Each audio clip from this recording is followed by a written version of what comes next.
अऊज़ु बिल्लाहि स्समीइल अलीम मिनश्शैतानिर रजीम। बिस्मिल्लाहिर रहमानिर रहीम। अल्हम्दुलिल्लाहिल्लज़ी हदाना लिहाज़ा वमा कुन्ना लिनहतदिया लौला अन हदानल्लाह लक़द जाअत रुसुलु रब्बिना बिलहक़। अस्सलातु वस्सलामु अला रसूलिल मुसद्दद अल मुस्तफ़ल अमजद अल महमूदिल अहमद अबिल क़ासिम मुहम्मद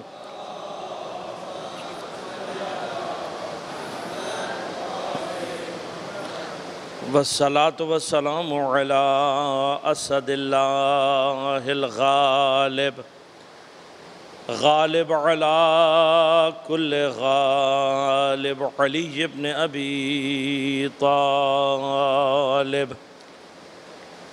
वस्सलातु वस्सलामु अला सय्यदतिल मासूमतिल मज़लूमतित ताहिरतिल बुतूल बिदअतिर रसूल फ़ातिमतुज़ ज़हरा सय्यदतिन निसाइल आलमीन। वस्सलातु वस्सलामु अलल हसनिल मुज्तबा वल हुसैनिल मज़लूम व अहले बैतिहि अत्तय्यबीन अत्ताहिरीन अल मासूमीन अल मज़लूमीन अल मुंतजबीन अल मुंतखबीन ला सिय्यमा बक़ियतिल्लाह फ़िल अरज़ीन रूही व अरवाहुल आलमीन लितुराब मक़दमिहिल फ़िदा व लअनतुल्लाहि अला अअदाइहिम अजमईन। अम्मा बाद क़ाल अल्लाहु तआला फ़ी किताबिहिल करीम बिस्मिल्लाहिर रहमानिर रहीम। क़ुल इन कुन्तुम तुहिब्बूनल्लाह फत्तबिऊनी युहब्बिबकुमुल्लाह व यग़फ़िर लकुम ज़ुनूबकुम वल्लाहु गफ़ूरुर रहीम। सलावत। अल्लाहुम्मा सल्लि अला मुहम्मद व अला मुहम्मद। मोमिनीन कराम, सामीन मोहतरम, अज़ीज़ान गिरामी क़द्र, हुब्ब इलाही और करबला के उन्वान से हमारी गुफ्तगू का सिलसिला जारी है और आपकी खिदमत में इस मौजू पर गुफ्तगू के लिए सूरह मुबारक आले इमरान की 31 नंबर आयत को सरनामे कलाम के तौर पर इंतखाब और आपकी खिदमत में तिलावत का शरफ़ हासिल किया। इरशाद परवरदिगार हो रहा है, क़ुल ए नबी आप कहिए इनसे, इन कुन्तुम तुहिब्बूनल्लाह अगर तुम अल्लाह से मोहब्बत करने वाले हो, फत्तबिऊनी मेरी इत्तिबा करो। जब तुम मेरी इत्तिबा करोगे, युहब्बिबकुमुल्लाह अल्लाह भी तुमसे मोहब्बत करेगा, व यग़फ़िर लकुम ज़ुनूबकुम और अल्लाह तुम्हारे गुनाहों को बख्श देगा, वल्लाहु गफ़ूरुर रहीम बहुत ज़्यादा माफ़ करने वाला और बहुत ज़्यादा रहम करने वाला है परवरदिगार। अर्ज़ किया आपसे, हमने अल्लाह की महब्बत करनी है और करने का तरीक़ा क्या है? फत्तबिऊनी। इस मंजिल तक पहुँचने के लिए मैंने आपको गुज़िश्ता 9 दिन एक ज़हमत दी ताकि मोहब्बत की और उसकी सारे फेज़ आप तक पहुँचा दूँ। और अर्ज़ किया आपसे मैंने कि अल्लाह और हमारी मोहब्बत के दरमियान में वासिता कौन है? अहले बैत। मैंने मिसाल भी आपको दी, पावर प्लांट और तमाम इलेक्ट्रिकल अप्लाइंसेस के दरमियान में जो काम ट्रांसफार्मर का है तकरीबन वैसा ही वासिता, यानी मिसाल है, मिसाल से समझा रहा हूँ तकरीबन, वरना यकीनन वहाँ कैफियत मुख्तलिफ हैं। तकरीबन वैसा ही वास्ता हमारे और खुदा के दरमियान में अहले बैत। हमने जितना भी फैज़ अल्लाह से हासिल करना है वो अहले बैत के थ्रू है। हमारी जितनी भी इबादत, जितने भी अमल, जितना भी ईमान, जितनी भी महब्बत, उसने खुदा तक जाना है थ्रू अहले बैत। लिहाजा मैंने अर्ज़ किया था कि जिस तरह से अगर आप बिजली हासिल करना चाहते हैं तो आप ट्रांसफार्मर को क्रॉस करके डायरेक्ट पावर हाउस नहीं जा सकते, जाएंगे तो उल्टा नुकसान होगा। इसी तरह से हम खुदा तक पहुंचने के लिए अहले बैत को क्रॉस नहीं कर सकते। अब उसकी एक अहम तरीन दलील यही आयत कि अहले बैत को क्रॉस नहीं किया जा सकता, यही आयत इसी बात की सबसे बड़ी दलील। अल्लाह की महब्बत और हमारी महब्बत, इन कुंतुम तुहिब्बून अल्लाह, अगर तुम अल्लाह से महब्बत करने वाले हो, फत्तबिऊनी, मेरी इत्तिबा करो, युहब्बुकुमुल्लाह। अल्लाह की महब्बत और हमारी महब्बत के दरमियान में जुमला क्या है? फत्तबिऊनी, मेरी इत्तिबा करो। बस हमारी महब्बत इत्तिबाए पैगंबर के रास्ते से होते हुए अल्लाह तक जाएगी, और फिर जब अल्लाह करेगा तो इसी वास्ते से हमारे पर गुनाहों को माफ़ कर देगा। लिहाजा अब ये कनेक्शन जो है, इसमें इत्तिबा क्या चीज़ है, ये मतलब मैं आज आपकी खिदमत में अर्ज़ करूँगा। अरबी में इत्तिबा का माना है फॉलो करना, और एग्जैक्टली यही माना है इताअत के। अब कुरान करीम में लफ्ज़ इताअत अल्लाह ने अपने लिए भी इस्तेमाल किया और पैगंबर के लिए भी किया, लेकिन लफ्ज़ इत्तिबा न कुरान में और न रिवायत में कहीं पर भी ये लफ्ज़ आपको अल्लाह के लिए नहीं मिलेगा। यानी क्या? अल्लाह की इताअत तो हो सकती है, अल्लाह का इत्तिबा नहीं हो सकता। और जो राज है क्यों नहीं हो सकता, वो इसी लफ्ज़ के अंदर है जो मैं आप तक पहुंचाना चाहता हूं, और उसी में कुछ नुकात हैं जो आज आपकी खिदमत में अर्ज़ करूंगा। माना दोनों का है टू फॉलो, किसी को फॉलो करना, इताअत का भी और इत्तिबा का। अतिउल्लाह व अतिउर रसूल व उलिल अम्र मिनकुम, इसका माना भी क्या है? फॉलो करना। और इत्तिबा का माना क्या है? फॉलो करना। फ़र्क क्या है? इताअत फॉलो करना होता है इन वर्ड्स, किसी के अल्फाज, किसी के कौल और कलाम को फॉलो करना इताअत कहलाता है। मसलन अल्लाह ने हमसे कहा नमाज पढ़ो, इस नमाज पढ़ो के लिए अगर हमने नमाज पढ़ ली तो हमने इताअत कर ली। रोज़ा रखो, हज करो, ज़कात दो, खुम्स दो, जहाद करो, एवरीथिंग जितने भी हैं ये क्या है? अल्लाह की इताअत। इत्तिबा क्या है? इत्तिबा ये है कि किसी को फॉलो करना उसके फेल में, उसके फेल में, वो काम कैसे करता है, उसके काम को फॉलो करना इत्तिबा कहलाता है। अब मसलन फ़र्ज़ कीजिए कि खुदा हमसे कहता है कि नमाज पढ़ो, तो हम जैसे भी नमाज पढ़ लेंगे नमाज हो जाएगी, इताअत हो गई। लेकिन अगर कुरान कहता है नहीं, पैगंबर की इत्तिबा में नमाज पढ़ो, या यूँ समझ लीजिए कि पैगंबर ने कहा भी नमाज पढ़ो, हमने नमाज पढ़ ली, जैसी भी नमाज पढ़ी पैगंबर की इताअत हो गई। लेकिन अगर पैगंबर कहे मेरी इत्तिबा में नमाज पढ़ो, तो इस इत्तिबा का माना क्या होगा? जैसी नमाज पैगंबर पढ़ें वैसी नमाज पढ़ना इत्तिबा है, जैसी नमाज पैगंबर ने पढ़ी। लिहाजा इट इज़ वेरी इंपॉर्टेंट, अगर आप अल्लाह से मोहब्बत करना चाहते हैं तो आपको पैगंबर की इताअत तो करनी ही है, यानी जो भी ऑर्डर्स पैगंबर देंगे वो आपको मानना है। लेकिन साथ साथ इस आयत में इस मकाम पर अल्लाह ने इताअत को शर्त नहीं रखा है, इत्तिबा को रखा है। यानी अगर तुमने अल्लाह से मोहब्बत करनी है तो तुम्हें पैगंबर की इत्तिबा करनी पड़ेगी। यानी क्या? तुम्हें हर काम में अपने आप को रसूल जैसा बनाना पड़ेगा। जैसी नमाज रसूल ने पढ़ी वैसी पढ़ो, जैसा रोज़ा पैगंबर ने रखा वैसा रखो, जैसे पैगंबर ने हज किया वैसे करो, हर काम में। इसी वजह से मैंने अर्ज़ किया कि अल्लाह के लिए लफ्ज़ इत्तिबा इस्तेमाल नहीं होता। क्यों? इसलिए कि इत्तिबा के लिए आपके सामने फिज़िकली कोई काम होगा तो आप उसको फॉलो करेंगे। चूँकि अल्लाह का जिस्म और जिस्मानियत नहीं होती, लिहाजा अल्लाह का कोई जिस्म नहीं होता, अल्लाह की इत्तिबा मुमकिन ही नहीं है। लिहाजा ना कुरान में लफ्ज़ इत्तिबा अल्लाह के लिए इस्तेमाल हुआ और ना रिवायात में, बल्कि इत्तिबा का लफ्ज़ अल्लाह के लिए इस्तेमाल करना गलत है। अल्लाह की इत्तिबा नहीं हो सकती, वो कोई जिस्म ही नहीं है। कोई जिस्म होगा हम देखेंगे तो फॉलो करेंगे। लिहाजा अल्लाह की इत्तिबा नहीं है, सिर्फ इताअत। अब पैगंबर की, और मैंने आपसे अर्ज़ किया कि ईमान की बेस लाइन है मोहब्बत।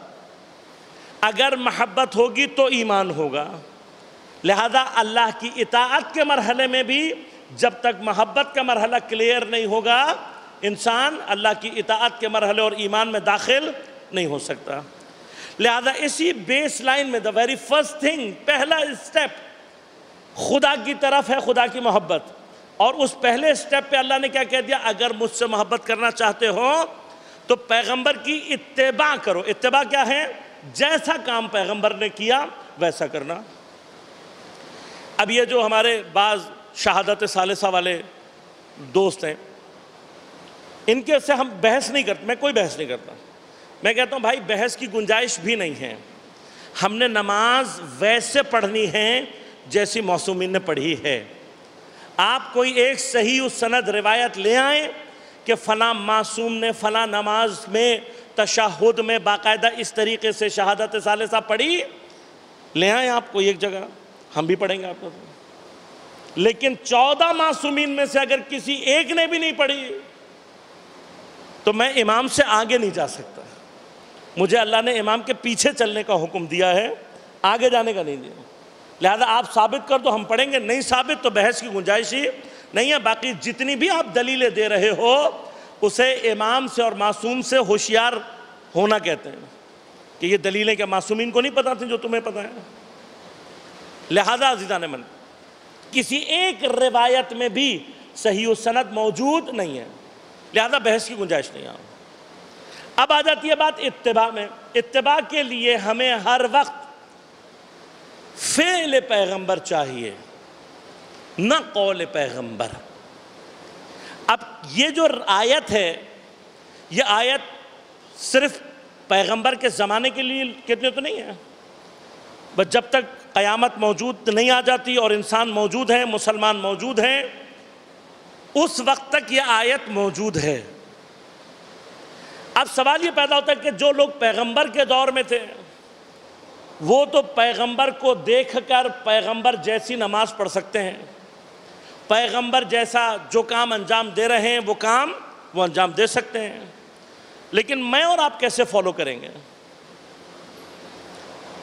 अब हो सकता है कोई ये कहे कि भाई हमने किताब में लिख दिया कि पैगंबर ऐसे नमाज पढ़ते हैं, तो ये जो मैं किताब में से देखूंगा ये पैगंबर का फेल है या रावी का कौल? क्या चीज़ है ये? फेल तो नहीं है पैगंबर का, ये तो रावी का कौल है। वो कहता है मैंने ऐसे देखा। बस अब गौर कीजिएगा, इताअत के मरहले में किताब किफ़ायत कर सकती है। क्यों? क्योंकि किताब कौल और कलाम को महफूज कर लेती है। जब तक किताब मौजूद, कलाम मौजूद, कलाम मौजूद, इताअत पॉसिबल। लेकिन इत्तिबा के लिए कौल नहीं चाहिए, कलाम नहीं चाहिए, फेल चाहिए। अब सवाल ये पैदा होता है कि फेल, जैसे किताब कौल को, कलाम को सेव कर लेती है, कोई ऐसी चीज़ है कि जो किसी के एक्ट को, किसी के फेल को अपने अंदर सेव कर सके? है कोई चीज़? है। हम और आप तकरीबन रोज़ाना उससे, रोज़ाना की बेस पे देखते हैं। क्या चीज़ है? आईना, मिरर। आप जब मिरर के सामने खड़े होते हैं तो क्या होता है? मिरर आपके तमाम अफ़आल को कॉपी कर रहा होता है। इसी तरह से अगर पैगंबर के लिए कोई, अब मदान पैगंबर के लिए कोई मिरर बन जाए,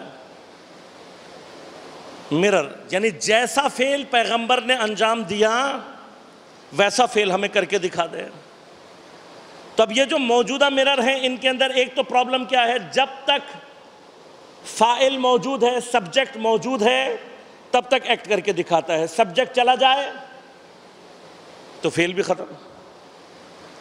तो हमें पैगंबर का ऐसा मिरर चाहिए, पहली बार कि पैगंबर हो या ना हो वो हमें पैगंबर का एक्ट करके दिखा सके।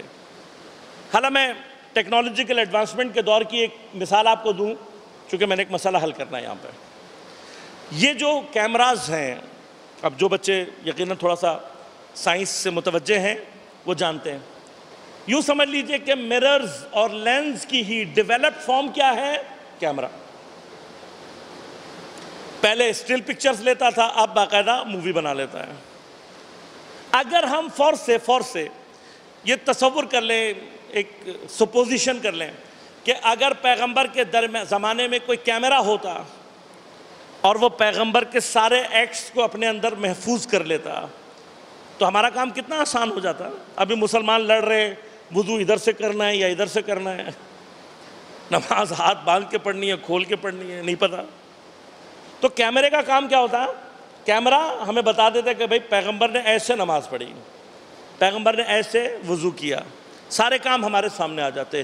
तो क्या अगर कैमरा पैगंबर के सारे एक्ट्स को अपने अंदर सेव कर लेता तो उम्मत मुस्लिमा के सारे प्रॉब्लम सॉल्व हो जाते, फिर कोई ऐसा प्रॉब्लम नहीं रहता। अब हम आते सीरत पैगंबर की तरफ एक नज़र डालते हैं तो हम देखते हैं कि सीरत पैगंबर हमें यह बताती है कि पैगंबर का एक्ट जो प्रिवेलिंग कंडीशंस हैं उनके हिसाब से तब्दील होता रहा है। हाँ, इक़्तिज़ाए ज़मान व मकान जो प्रिवेलिंग कंडीशंस हैं उनकी इन अकॉर्डेंस पैगंबर के फेल में तब्दीली आई है। अगर आपने पैगंबर की सीरत का मक्का का एपिसोड देखा हो तो आप ये कहेंगे कि पैगंबर जिहाद नहीं करते, लेकिन जैसे ही मदीना का एपिसोड शुरू होगा आप कहेंगे नहीं भाई पैगंबर तो जिहाद करते हैं। अब अगर आपने 5 हिजरी तक के एपिसोड्स देखे हैं तो आप कहेंगे कि भाई पैगंबर के पास जब भी लश्कर होगा, अफराद होंगे, असलहा होगा तो ही विल फाइट, पैगंबर जंग करेंगे। कोई नहीं कह सकता कि जब पैगंबर के पास बड़ा लश्कर हो तैयार, सारे लड़ने मरने के लिए तैयार हो और दुश्मन भी कमज़ोर हो, उसके बावजूद पैगंबर सुलह कर लेंगे। अब एक नया एक्ट है, ये इतना झटके वाला एक्ट था, ये जो एक्ट है सुलह हुदैबिया, ये इतना एक झटके वाला एक्ट था कि बहुत सौ के ईमान लरज़ गए और बाज ने तो ये कहा कि हमें नबूवत पर इतना शक कभी नहीं हुआ था जितना आज हुआ। ऐसे भी लोग थे, कहने लगे नबूवत पे इतना शक नहीं हुआ जितना आज हुआ, लेकिन पैगंबर ने एक्ट कर लिया। अब इसी तरह से आप आगे जाते जाएं तो पैगंबर ज़मान और मकान के एतबार से अपने एक्ट को तब्दील कर रहे हैं। लिहाजा हज्जतुल विदा तक अक्सर लोगों के जहन में ये बात थी कि पैगंबर आउट ऑफ द वे जाकर किसी को अपना जानशीन नहीं बनाएंगे, लेकिन पैगंबर ने क्या किया, गदीर में रोक लिया। जैसे सुलह हुदैबिया में झटका लगा था, एक झटका गदीर में लग गया। ये समझ रहे थे कि पैगंबर बगैर जानशीन बनाए चले जाएंगे तो हम अपनी कार्रवाई कर देंगे। यहाँ क्या हुआ, गदीर का मैं मंजर पूरा नहीं पढ़ूंगा, सख्त गर्मी में रोक कर पालानों का मिंबर बनाकर पैगंबर ने अपना जानशीन बना दिया। सिमिलरली लोग पूरी ज़िंदगी ये समझते रहे कि पैगंबर को लिखना नहीं आता, पैगंबर ने अपनी शहादत से पहले एक झटका और दे दिया, कलाओ कागज़ और कलम में तुम्हें लिख कर दे दूं ताकि तुम मेरे बाद गुमराह ना हो। तो अल्लाहुम्मा सल्ली अला मुहम्मद। अब अगर पैगंबर की सीरत इतनी सरप्राइजिंग रही है और उसमें ज़मान और मकान के एतबार से एक्ट ऑफ पैगंबर में तब्दीली आती रही है, तो नाउ द क्वेश्चन इज, अगर आपके पास पैगंबर की पूरी हयात की फिल्म मौजूद हो, तब भी जब ज़मान और मकान तब्दील होगा, हालात तब्दील होंगे, तो फिर उस नई प्रिवेलिंग कंडीशन में पैगंबर क्या एक्ट करके दिखाएंगे, ये कौन बताएगा? अब अगर यहां तक मतलब पहुंच गया, तो हमें अब कैसे आईनों की ज़रूरत है? मैं एक सख्त जुमला बोल रहा हूं, लेकिन आसान करके इंशाल्लाह बताऊंगा। हमें ऐसे आईनों की ज़रूरत नहीं है जो पैगंबर को कॉपी करे, ऐसे आईना नहीं चाहिए, बल्कि हमें ऐसे आईने चाहिए कि जिन्होंने मलकात नबविया को अपने अंदर जज्ब किया हुआ हो। ये ज़रा मुश्किल लफ्ज़ मैंने बोल दिया, अब मैं थोड़ा सा डिफाइन कर दूं ताकि मसला आसान हो जाए। मलका क्या होता है? एक तो मलका बादशाह की होती है, ये बादशाह वाली मलका नहीं है। अगर कोई काम एक मर्तबा अंजाम दिया जाए तो वो कहलाता है फेल, वर्ब। अगर बार बार अंजाम दिया जाए तो कहलाती है आदत। ऐसे ही है ना, आपने मुझे किसी को पैसे चैरिटी देते हुए देखा तो देखा, खत्म हो गई बात। लेकिन अगर आप समटाइम्स देख लेंगे तो आप क्या कहेंगे? आप कहेंगे हाँ मौलाना, इनकी आदत है, ये लोगों को चैरिटी मसलन दिया करता है।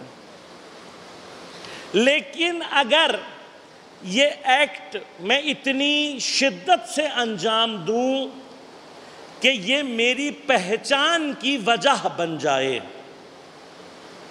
इतनी ज्यादा इसको करूं, तो फिर ये कहलाता है सिफत। सिफत क्या होती है कि लोग मेरा जब भी जिक्र आए वो कहें हाँ वो मौलाना बड़े सखी हैं भाई, वो लोगों को पैसे देते हैं। ये क्या हो जाएगा? सिफत। लेकिन सिफत अगर और ज्यादा मरहला तय करे तो इंसान की जात का हिस्सा बन जाती है। जब सिफत जात का हिस्सा बन जाए तो इसे कहते हैं मलका। अब सिफत में और मलका में फ़र्क क्या है? सिफत में और मलके में फ़र्क यह है कि जो मौसूफ होता है, यानी सिफत के मरहले में होता है, उसके बाद जब तक होगा अंजाम देगा, लेकिन अगर सख्ती आ जाए तो अंजाम नहीं दे सकता। मसलन हातिम ताई, जब हातिम का नाम आता है सखावत फ़ौरन जहन में आ जाती है, लेकिन जब तक हातिम के पास है तब तक दे रहा है। अगर हातिम के अपने पास ख़त्म हो जाए फिर हातिम नहीं दे सकता। लेकिन जिसका सखावत मलिका बन जाए, यानी वजूद का हिस्सा बन जाए, उसके अपने पास कुछ ना हो, अपने पास कुछ ना हो, तब भी यतीम आए तब भी अपने हिस्से की रोटी दे देगा, असीर आए तब भी अपने हिस्से की, मिस्कीन आए तब भी क्या करेगा? अपने हिस्से की रोटी दे दे। खुद भूखा रखे रहेगा लेकिन दरवाजे पर आने वाले को खाली हाथ जाने नहीं दे। ये क्या है? मलका। मलका क्या होता है कि कोई चीज, कोई एक्ट इस तरीके से इंसान के वजूद में आ जाए कि उसके वजूद का, उसका पार्ट बन जाए, पार्ट बन जाए। अब हमें कौन से मिरर चाहिए पैगंबर के सामने? हमें वो नहीं चाहिए जो कॉपी कर सके, जिसने पैगंबर को फॉलो करने की आदत बनाई हो, वो नहीं चाहिए। हत्ता सिफत वाला भी नहीं चाहिए। क्यों? क्योंकि सख्ती में हो सकता है वो भी जवाब ना दे। हमें पैगंबर से कैसा मिरर चाहिए? हमें पैगंबर से ऐसा मिरर चाहिए जिसने पैगंबर की नबूवत को कॉपी ना किया हो, बल्कि नबूवत के कमालात को उसने अपने अंदर जज्ब कर, यानी मलकात नबविया को अपने अंदर उसने जज्ब कर लिया हो। अब अगर किसी ने मलकात नबविया को जज्ब कर लिया हो, पैगंबर हो या ना हो, उसका एक्ट वही होगा जो पैगंबर का एक्ट होगा। अगर बात यहां तक पहुंच गई तो अब सिंपल सी बात है कि ये जो मिरर्स हैं ये पैगंबर के नज़दीक होने चाहिए या दूर? यकीनन पैगंबर के नज़दीक होने चाहिए। तो हमने देखा कि अल्लाह ने इन मिरर्स को सबको पैगंबर के घर में ही उतारा। लिहाजा बेटा जनाब अबू तालिब के घर में पैदा हुआ, लेकिन आपने उठाकर पैगंबर को दे दिया। अली को पैगंबर अपने सीने पर सुला भी रहे हैं और अपना आबे दहन पिला पिला कर जवान भी कर रहे हैं। जनाब सैयदा पैदा ही पैगंबर के घर में हुई, आप ही की बेटी है, आप ही के सीने पर सोई, आप ही का आबे दहन पी पी कर जवान हुई। उसके बाद इमाम हसन पैदा हुए, पैगंबर ने सीने पर भी सुलाया, अपना आबे दहन पिलाकर जवान भी किया। लेकिन इमाम हुसैन के बारे में रिवायत क्या कहती हैं कि आपको पैगंबर ने इतना आबे दहन पिलाया कि हत्ता आप वो वाहिद इमाम हैं कि जिसने बहुत थोड़ी मिक़दार में जनाब सैयदा का शीर पिया होगा, वरना आपको आपके बचपन से लेकर होश तक जितनी भी ग़िज़ा है वो पैगंबर ने अपना आबे दहन पिला पिला कर जवान किया। अज़ीज़ान मन, ये जो हम देख रहे हैं, मुझे और आपको तारीख़ दिखा रही है कि पैगंबर अपना आबे दहन पिला रहे हैं।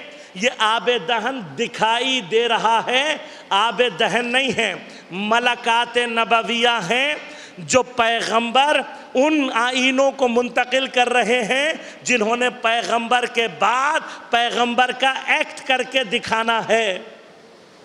लिहाजा ये आइने चूँकि मलकात नबविया को जज्ब कर चुके हैं, लिहाजा तारीख़ ने देखा, क्या देखा, चाहे जनाब सैयदा जिस वक्त चलती हुई जा रही हैं खुतबे के लिए, तो जिन्होंने सारी ज़िंदगी पैगंबर को देखा वो कसम खाकर कहते हैं आज सैयदा ऐसे चलते हुए जा रही थी जिस तरह से पैगंबर चलते हुए जाते हैं।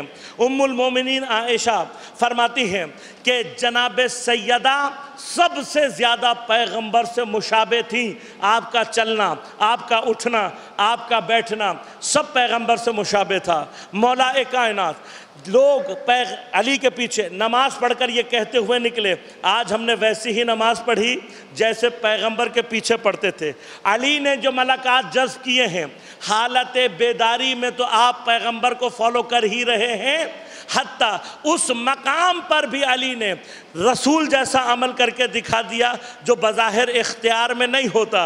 अली चादर ओढ़कर रसूल के बिस्तर पर सो गए, सारी रात लोग ये कहते रहे गोया रसूल सो रहे हैं। लिहाजा जितने भी एक्ट, अब आप गौर कीजिएगा ये क्या हो रहा है। अल्लाहुम्मा सल्ली अला मुहम्मद।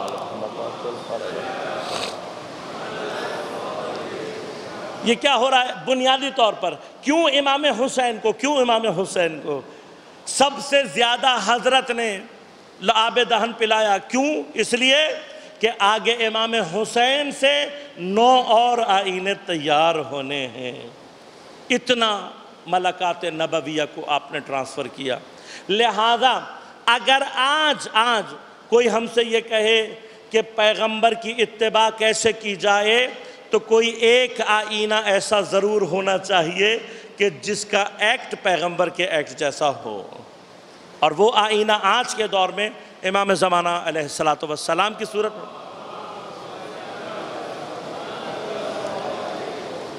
आपकी सूरत में मौजूद है। लिहाजा अज़ीज़ों, जब तक ये आयत मौजूद है, कोई ऐसा होना ज़रूरी है कि जिसकी इत्तिबा गोया पैगंबर की इत्तिबा हो। और मैंने अर्ज़ कर दिया कि इमाम मासूम वही शख्सियत है कि जिसकी इत्तिबा, जिसको फॉलो करना एग्जैक्टली क्या है, पैगंबर को फॉलो करना। तो अगर मैंने यहाँ तक पहुँचा दिया, बस आखिरी मंजिल की आज आपको ज़हमत दूँ और गुफ्तगू को आज की तमाम करूँ। गौर करें थोड़ा सा कि अल्लाह तबारक व तआला, मैं मोहब्बत अल्लाह से करना चाहता हूँ, अल्लाह मुझसे कह रहा है मेरे पैगंबर की इत्तिबा करो। इत्तिबा यानी क्या? टू एक्ट लाइक पैगंबर, पैगंबर की तरह तुम्हारा एक्ट सारा क्या होना चाहिए, पैगंबर। अल्लाह मैं तुझसे मोहब्बत करना चाहता हूँ, तो जवाब क्या आ रहा है, मेरे पैगंबर की तरह हो जाओ, इस जैसा एक्ट करो। यानी क्या? यानी इसका माना, मैंने याद है आपको, मैंने इशारा किया था दरमियान में कि अल्लाह चूँकि कमाल मुतलक है, उसने सिवाय कमाल अव्वल जो कि नूर मोहम्मद वाले मोहम्मद है, उसके अलावा अल्लाह ने किसी से मोहब्बत नहीं की। यानी कायनात में अल्लाह का महबूब कौन है? मोहम्मद वाले मोहम्मद अलैहिस्सलातु वस्सलाम, ये अल्लाह के महबूब हैं। अब तकाज़ा मोहब्बत क्या है? मोहब्बत का एक तकाज़ा क्या होता है कि आप जिससे मोहब्बत करें उस जैसी हर चीज़ से आपको मोहब्बत होती चली जाएगी। जो आपके महबूब जैसा होगा उससे मोहब्बत होती चलेगी, मोहब्बत का तकादा है। लिहाजा याद रखिएगा, अल्लाह ने मोहब्बत की है सिर्फ मोहम्मद व आले मोहम्मद से, लेकिन वो हमसे कब मोहब्बत करेगा? हमसे वो उस वक्त मोहब्बत करेगा जब हम अपने अंदर अहले बैत जैसी शबाहत पैदा करना शुरू कर देंगे। अब जितना हम अपने एक्ट को अहले बैत के एक्ट से मिलाते चले जाएंगे, उतना ही % अल्लाह ताला हमसे मोहब्बत करता चला जाएगा। अब अगर कोई मोहब्बत के उस मरहले में आ जाए कि जहाँ पर अहले बैत उसको कहें कि अस्सलमान मिन्ना अहलल बैत, सलमान हम अहले बैत में से हैं, इसका माना क्या है? इसका माना यह है कि सलेमान ने इतनी मोहब्बत में अहले बैत की, अपने आप को अहले बैत से सिमिलर किया है, उनसे मुशाबे किया है कि गोया अगर पैगंबर का अमल देखना है सलमान का अमल देख लो। सलमान ने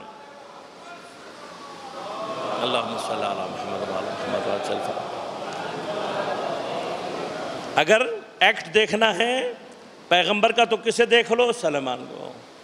और इसी वजह से फरमाया कि मोमिन की एक सिफत क्या है? मोमिन मिरर होता है दूसरे मोमिन का,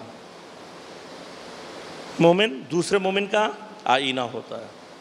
लिहाजा ईमान की ये जो सिलसिला है वो क्या है? मिरर टू मिरर मोमिनीन के दरमियान में फैलता चला जाता है। लिहाजा मोमिनीन अगर एक दूसरे की सिफात खूब को फॉलो करने लगे तो इसी के दरमियान ये एक रास्ता है कि जिसके ज़रिए से मोमिनीन अपने एक्ट को खुद ब खुद इमाम के एक्ट से नज़दीक करते चले जाएंगे। हम कर सकते हैं, वो जगह हासिल कर सकते हैं कि हम सिमिलर हो जाएं, सिमिलैरिटीज़ पैदा कर लें किसके? अहले बैत अलैहिस्सलाम। तो जितना, यानी क्या हुआ? अल्लाह हमसे नहीं करता, हम जितना पैगंबर या मोहम्मद आले मोहम्मद जैसे होते चले जाते हैं ऑटोमेटिकली अल्लाह हमसे उतनी मोहब्बत करता चला जाता है। मैंने अर्ज़ किया सबसे ज़्यादा पैगंबर ने अपना लआब दहन या अपने मलकात नबविया किसको ट्रांसफ़र किए? इमाम हुसैन को। और इसी वजह से शायद ये एक वजह रही हो कि इमाम हुसैन में जनाब अली अकबर क्या हैं? फरमाया जनाब अली अकबर बिल्कुल शबीह थे पैगंबर अकबर।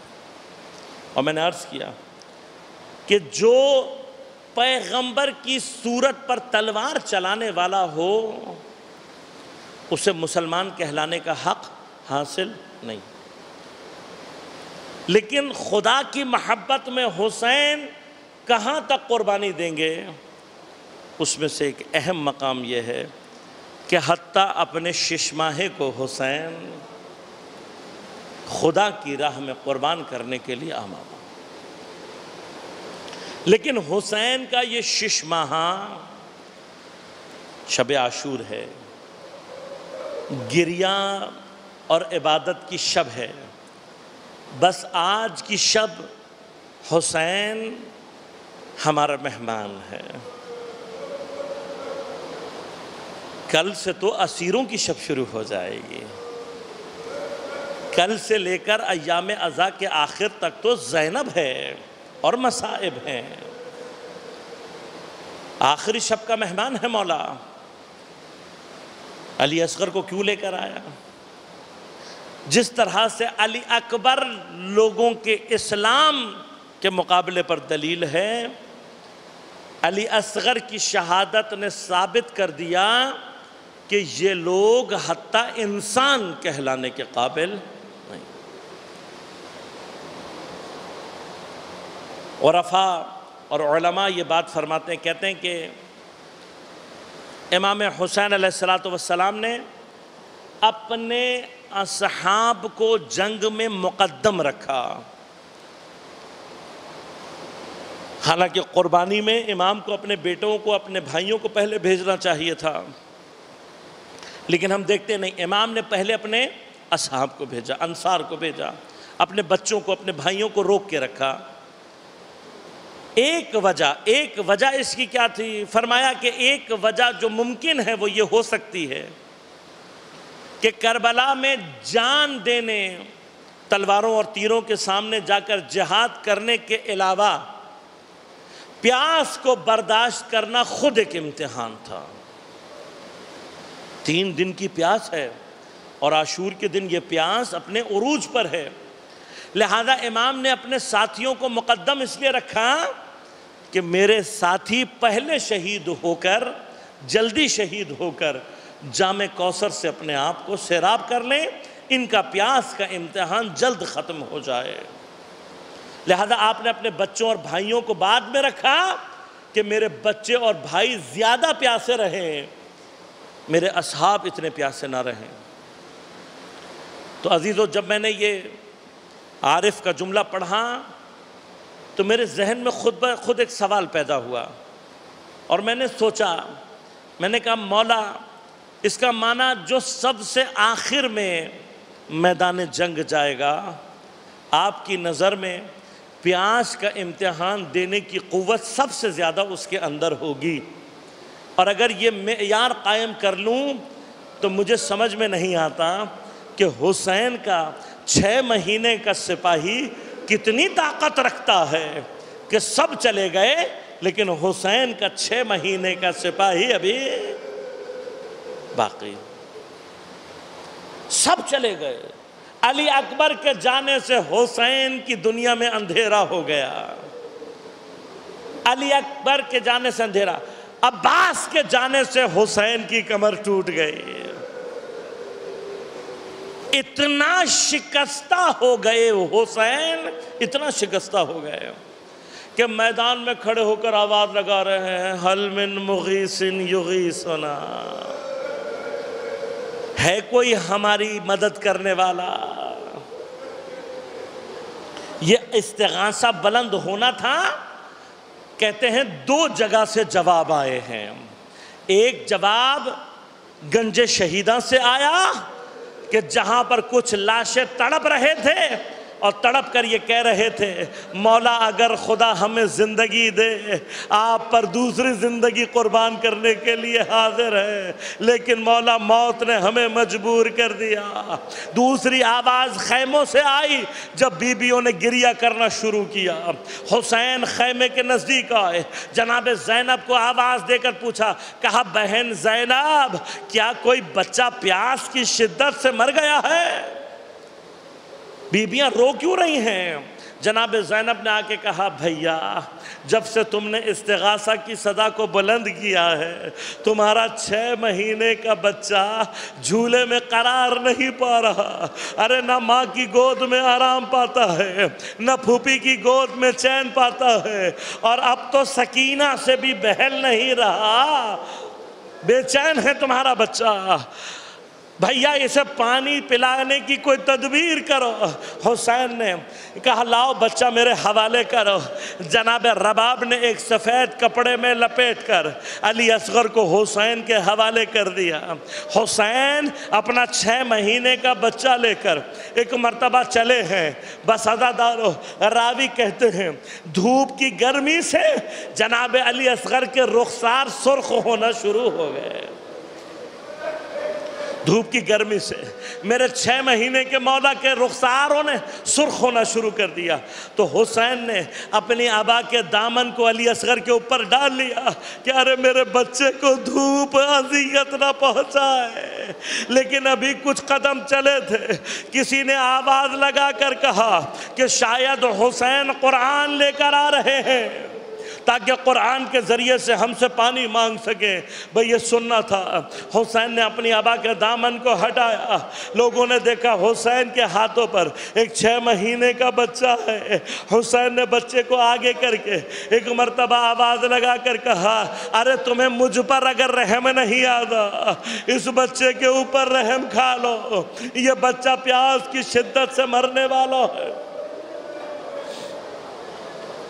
लेकिन किसी ने आवाज़ लगाकर कहा खबरदार कहीं हुसैन बच्चे के बहाने खुद पानी ना पी ले।